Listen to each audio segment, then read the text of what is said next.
नव नव audio video सबसे पहले देखबा के लेल हमर चैनल के लाल बटन दबा के सब्सक्राइब करू और घंटी के निशान पर दबा के ऑल नोटिफिकेशन के जरूर दबाओ। जग में जटा पहिने उगई सूरज देव,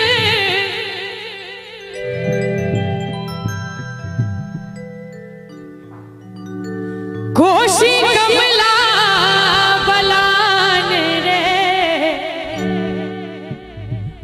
ओही धरती पर घर मोर भैया विद्यापति के गाम रे। हमरा आवाज में काफी प्रचलित गीत एक बेर चाहब दुनू हाथ ऊपर उठा दियो सब गोटे मिथिला मैथिली के नाम पर ताली बजाकर। ओही धरती पर घर मोर भैया, ओही धरती पर घर मोर भैया रे भैया विद्यापति के गाम रे।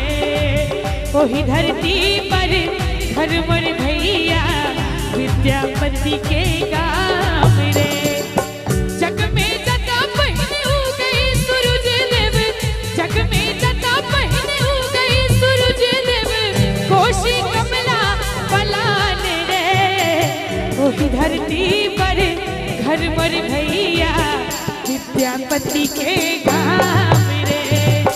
ओही धरती पर घर मोर भैया विद्यापति के गाम रे। प्रेम समाज मिथिला धाम की।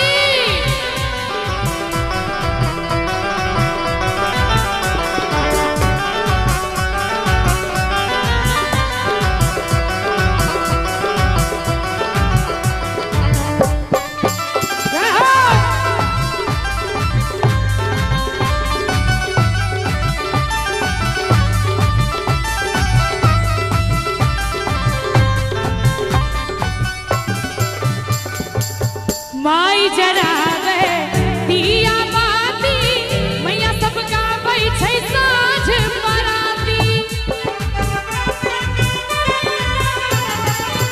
माई जरावे दिया बाती, मैया सबका बैठे साँझ बराती। बन भरनी यीशु लोक सुनावे, सुगा बाजै छै वेदक पाती। मनन आयाची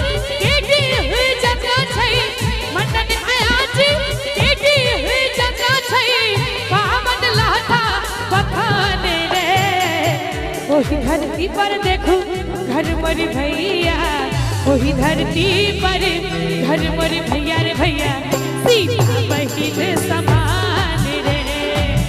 ओही धरती पर घर मोर भैया सीता बहिन समान रे।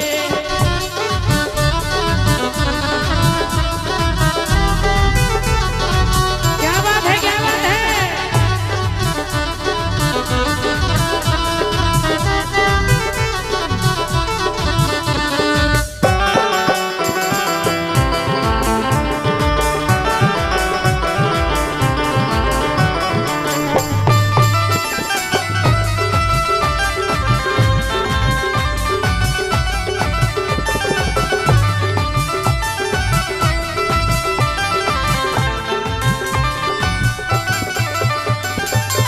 पाहुन बन के राम लोभेला, उगना बन शिव शंभुएला।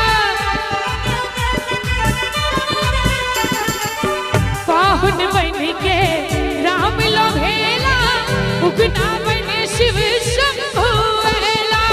5 बरस के अद्भुत शंकर जग भर में ओ परम पद पेला। कि 5 बरस के अद्भुत शंकर जग भर में ओ परम पद पेला।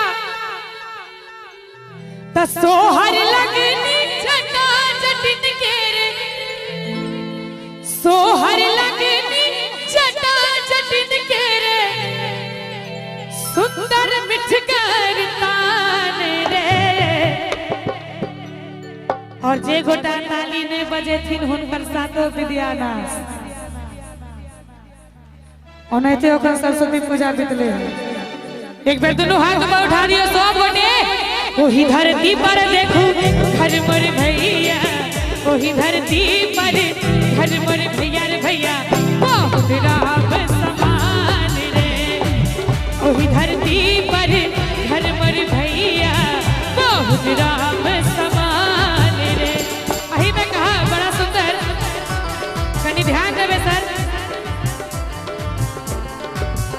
जते भिन सर में खट खट खराम बजैया,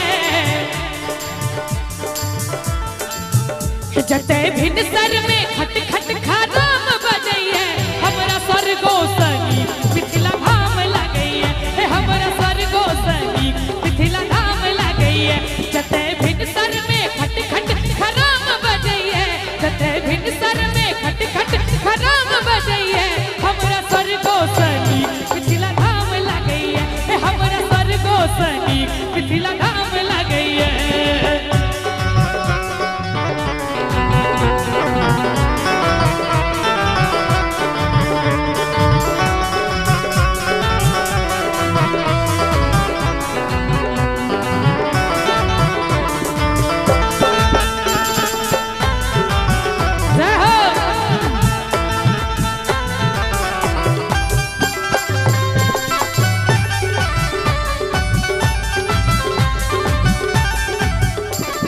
राजा सन राजा जनक जी विराजै छै, शिव के धनुष जानकी नित उठाबै छै। राजा सन राजा जनक जी विराजै छै, शिव के धनुष जानकी नित उठाबै छै। कि राजा सन राजा जनक जी विराजै छै, शिव के धनुष जानकी नित उठाबै छै। और की जते सुगा सब वेदो पुराण पढ़ैया, जते सुगा